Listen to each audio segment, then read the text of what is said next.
Okay guys, today we're going to have a look at Alex Lowe's swing. Alex is a 9 or 10 handicapper at North Manchester Golf Club. Been working with Alex since the end of April. Um, he came to me just to improve his general ball striking. He's kind of a little bit lost with his technique, and he felt like he changed from time to time when he was playing. So he just wanted some general direction and to work on a few things just to try and improve his ball striking. And if he was going to miss it, it was generally going to be a push off to the right. So, um, like I say, he came to me just to work on those couple of those things and see if he could give me some direction going forward.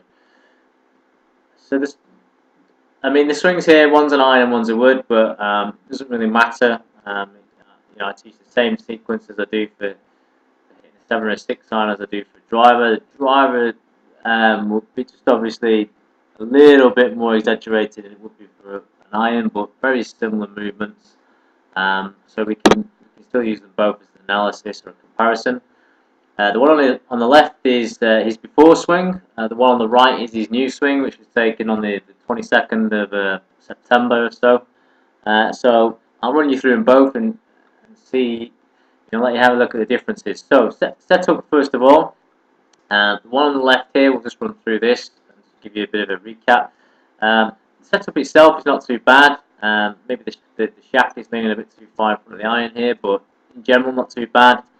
The hands are fine, and everything looks pretty good here, obviously, before we have a look at the swing in general. So if I just run him up to the top, again at the top, looks pretty good. There's nothing major there that I would have too much of an issue with. So let's just have a look how he starts to move down. And one of the first things you'll see if I put a line here on his hip bone, this is his right hip bone, and another line over here on his ankle joint. One of the first things you'll see in Alex's legs, and what he starts to do, is to push. So you'll see him push from the right side really early. The right knee here will start to point inwards very quickly. That means he's firing his right side. And the problem is if you kind of fire your right side too early and the left side doesn't start to rotate outwards, you get in a position which Alex gets into here halfway down where both kneecaps are facing each other. This is called dual internal rotation.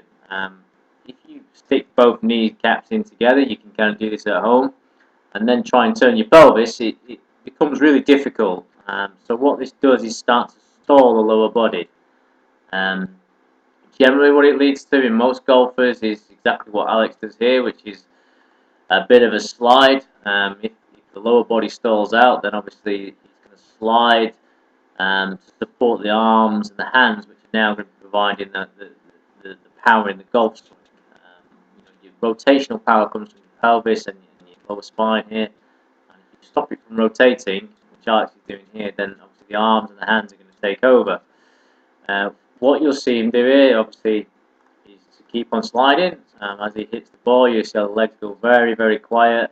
The left leg still looks quite bent here at impact. It should be extending by this point. And you'll see he'll kind of turn probably about now. There you'll see the leg extend and he'll turn now, but it's after the horse has bolted. He's not using that movement through the shot, which is robbing him of a stable release and some distance as well. Other things, if we just run him up to the top here as well, if you're sliding, like I say, the arms start to provide the power. So you'll see there's a gap here appearing between the right side of his body and his right arm. You can also see how the right shoulder looks quite high. This means he's firing his arms internally. So this is your most powerful movement here, the external rotation of your right arm. And the great swings on tour and the best hits on tour hold this as late as possible. You can see Alex is using this. And if he uses it, it will run out. And obviously if it runs out before he gets to the ball, this is measured by the shaft here passing the left forearm. And what he's going to do is he's got to continue the swing. He's kind of used full range in both arms here. This is now run out and he's short by about a foot.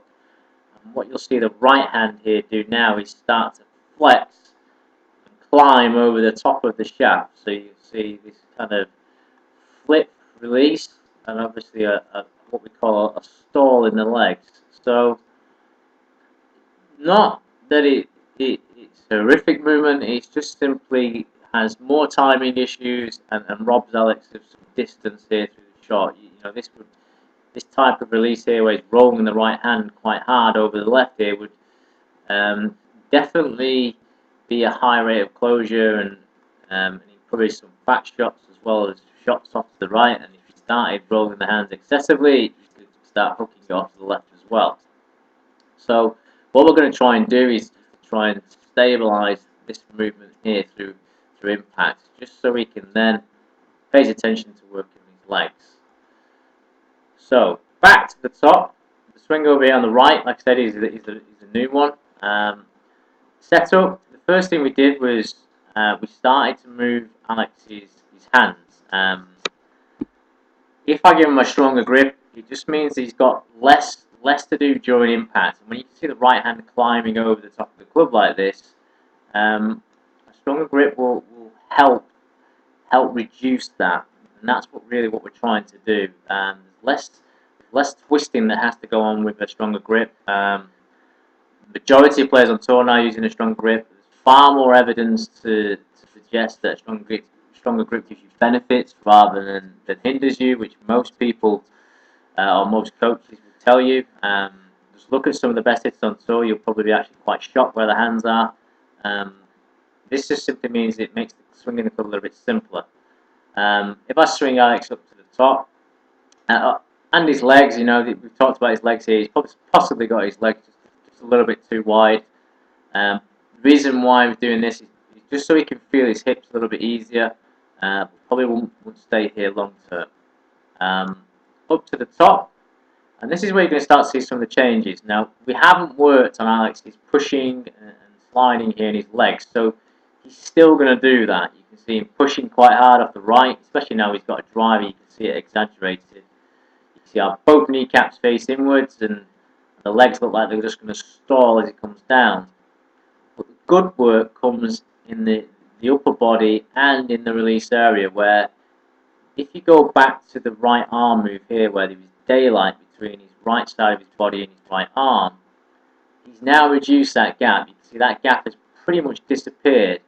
This means he's holding his external rotation a lot longer, and this is going to be way more beneficial during the release area here. You can also see how the right shoulder is a lot lower here, and a definite start of some rotation in the rib cage and some crunching in the right side of the spine here. So this is adding the lateral bending. Much better position here on the right than the one on the left. If we look at the lag, so lag is measured by the left arm here and the position of the club shaft versus the hand that's starting to touch the right femur here on the right leg. If we look at the one over here on the left, you can see that's definitely starting to increase that. So he's going to have a bit more lag, which is a bit more speed as well. And this is the good bit. This is the bit through impact, which he's done really well with. As we look at his hands through impact, you can see that the legs are still stalling out a little bit, but the hands are a lot more stable through the hitting area. You can see the right wrist and the right hand is not flexing over. It's not rolling over the top as quickly as it is in this iron shot over here on the left hand side. See how quickly this hand here is climbing over the top of the grip. This looks an awful lot more stable going through the ball. Almost like he's driving it and he's holding it, not flipping the club round, which should produce a lot more stable shots and more consistent shots. You can even see here how the left arm is abducting, staying in internal rotation, he's pulling off his chest, versus this one over here, which is externally rotating, to say that his hands are really climbing over the top of the club. So some really good work here during the summer. Obviously, we're going to continue through the winter just to work on these legs, and hopefully just get reduce some of this sliding.